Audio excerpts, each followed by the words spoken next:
Assalamualaikum warahmatullahi wabarakatuh. Nama saya Mas Rahma Delia dengan NIM 210311000010 dari kelas A Prodi Agroteknologi Fakultas Pertanian Universitas Trunojoyo Madura ingin menyampaikan hasil resume jurnal dengan jurnal yang berjudul Sistem Pengairan dan Pemupukan untuk Penanggulangan Keracunan Besi dan Perbaikan Pertumbuhan Tanaman Padi pada Tanah Utisol, Morowali, Sulawesi Tengah.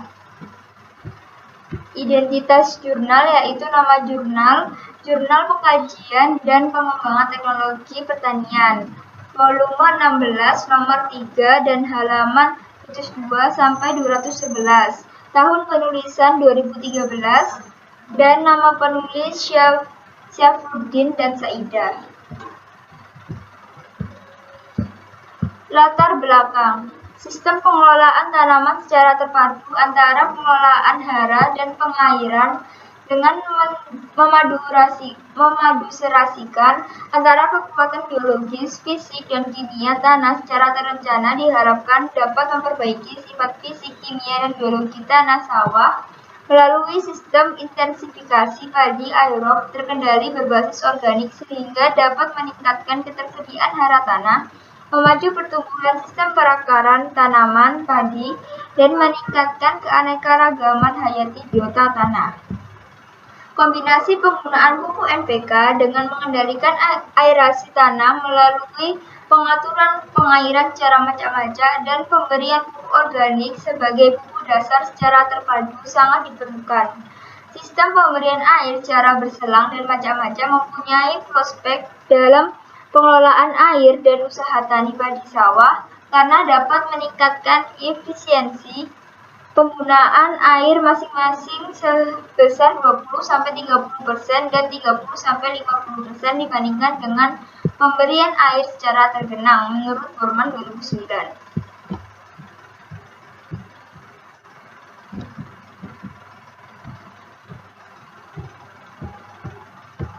Tujuan penelitian ini bertujuan untuk mempelajari pengaruh sistem pengairan dan pemupukan NPK terhadap penurunan keracunan besi, perbaikan pertumbuhan, dan hasil padi pada lahan sawah pembukaan baru.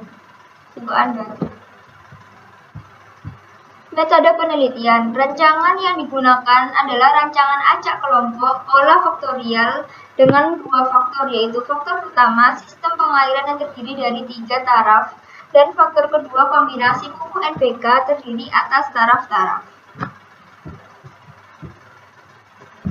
Hasil dan pembahasan. Hasil penelitian menunjukkan bahwa tanah lokasi penelitian tergolong kurang subur dengan faktor penghambat utama tingginya kadar besi.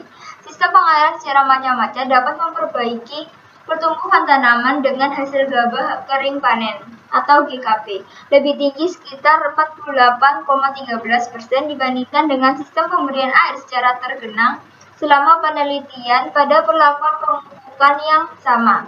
Di samping itu, dengan sistem pemberian air secara macak-macak dapat menurunkan serapan besi hingga 82,06% dan keracunan besi 91,06% dibandingkan dengan sistem pemberian air secara tergenang dan pengurangan takaran pupuk hingga 25% dari rekomendasi setempat belum berpengaruh nyata terhadap penurunan hasil padi. Kesimpulan dapat diambil yaitu yang pertama, sistem pengairan dan pemupukan NPK serta interaksinya berpengaruh nyata terhadap serapan dan keracunan besi, tinggi tanaman, hasil dan komponen hasil tanaman padi pada lahan sawah tanah Utisol Morowali. Yang kedua, sistem pengairan secara macak-macak dan pemupukan NPK berdasarkan rekomendasi dapat memperbaiki pertumbuhan tanaman dan meningkatkan hasil panen gabah kering panen atau GKP sebesar 48,13% jika dibandingkan dengan pengairan secara terus-menerus. Baik, cukup sekian yang ingin saya sampaikan. Terima kasih. Mohon maaf apabila ada salah kata. Wassalamualaikum warahmatullahi wabarakatuh.